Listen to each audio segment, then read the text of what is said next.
We are back on Get Up, and last night marked the return of Giannis Antetokounmpo for the Bucks hosting the Celtics. He last played on January 23rd, 15 games ago. Boston playing without Jaylen Brown. Show you a little bit of Giannis here. Looks to be getting up and down the floor well. He had that calf injury midway through the first quarter. He's still in the game. Giannis in the post. Giannis would sub out after playing the first 6 minutes of the ball game, and then the Celtics would just take over completely with Giannis on the bench in the second quarter. Boston is up by 10, and we got a loose ball, and now we're going the other way, and we got Derek White, and then we got Peyton Pritchard. He had 25 points in this game. Celtics open up a 12-point lead. Giannis back in the ball game. His team is down 18 points. He's still got the power at the flush on the left hand. He was 7 of 18 from the floor on the night. A couple of minutes later, it's Pritchard. It's White on the wing for 3, and it's good. White would score 18. The Celtics with a 14-point halftime lead. Early third quarter, the lead is a dozen. Here's Giannis again. He would play 25 minutes, 19 points, 11 rebounds, but his team would never really be in it. Late in the third, Celtics up 14 points. That's Ron Harper Jr. Boston took 50 threes in this game, made 20 of them. Celtics go on to win huge. And I want to talk about both sides of this equation. We got Big Perk and Monica up with us early. First things first. Perk, what do we say about Giannis coming back? A lot of people thought maybe he'd shut it down. Maybe they would want to shut it down. He comes out and plays. His team gets blown out. They're 3.5 games out of the last play-in spot in the East. What do we say about Giannis this morning? Well, Greeny, first of all, good to see you. Second of all, it's always great to see Giannis on the floor. But third of all, the Bucks have shown us that we can't take them to the buffet because all they go do is continue to order salad. No one cares because they don't even know the direction that they're going in right now. Yes, Giannis on the floor, he's always going to be dominant, but let's be honest, this roster that they have around Giannis is not going to do anything. They're not going to make any real noise. Could they slide into the play-in tournament? Possibly so. I don't see them getting in for the simple fact when you look at the teams that are fighting in the play-in tournament, the bottom half of that for the playoff spot in the Eastern Conference, those teams are starting to thrive and those teams are building and actually trying to go win and establish themselves. And I like them better. The Hornets, the Hawks, the Heat, like all of those teams are going to continue to stay in those spots. Right now, it's just about Giannis and his love for the game. That's why he's there. So take these next 24 games and just appreciate him being available for the fan base around the NBA. And then wonder what happens from there. Monica, Giannis, your thoughts? Why would you come back was my thought, especially if you're going to leave this organization. Now, perhaps in everything we've heard in the course of the trade deadline and all the noise was that Giannis is very mindful of his legacy. So, yes, I agree with Perk. He loves the game. He relishes in the opportunity to play. Perhaps there is more of a relationship there in terms of showing what he's still capable of doing, although everybody knows who Giannis Antetokounmpo is in the league. And maybe the Bucks will try to fix this roster in this offseason to convince him to stay. But we all know that he's the kingpin that the Lakers, whoever else, everybody's going to be looking at this summer.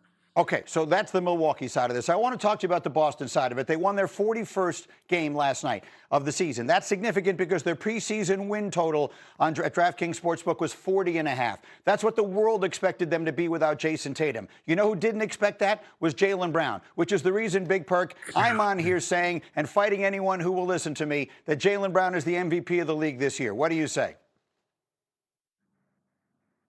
We're going to fight him together, Greeny. He's the best two-way player in the game right now. He's the only player in the league that's top 5 in offense because he's top in the league, top 5 in scoring, and he's top 5 defensively when it comes to opponent field goal percentage.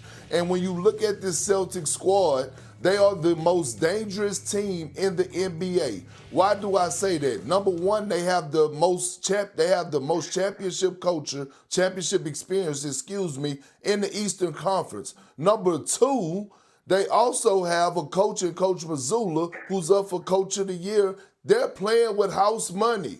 It's no expectations with this team.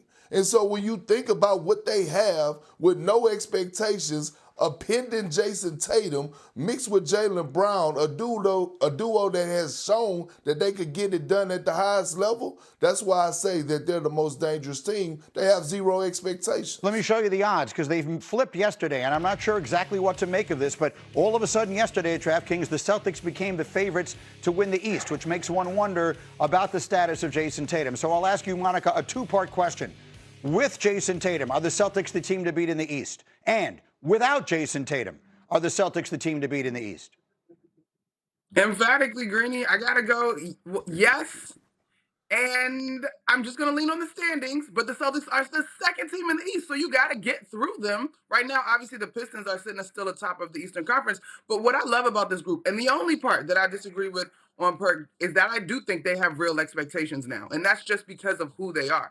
But I just love the hierarchy, the understanding. Jaylen Brown has been able to thrive because everybody around him understands that this is our guy that we have to go through. And so when you talk about championship experience and championship culture and being able to navigate adversity, this team has done it. They've been to the mountaintop. And so, yes, I do think this team is incredibly dangerous coming out of the Eastern Conference. And I don't buy that the Jason Tatum thing is going to throw it off. I don't think he would come back if he felt in any way he would be a deficit to this squad. Me neither. Big Perk, help me. I've got people on here telling me the Celtics, they can't have Jason Tatum come back. They won't be able to figure out how to use him. What's the last time a top 10 player in the league was going to derail a team's championship chances? Help me with this. Let me ask you a question.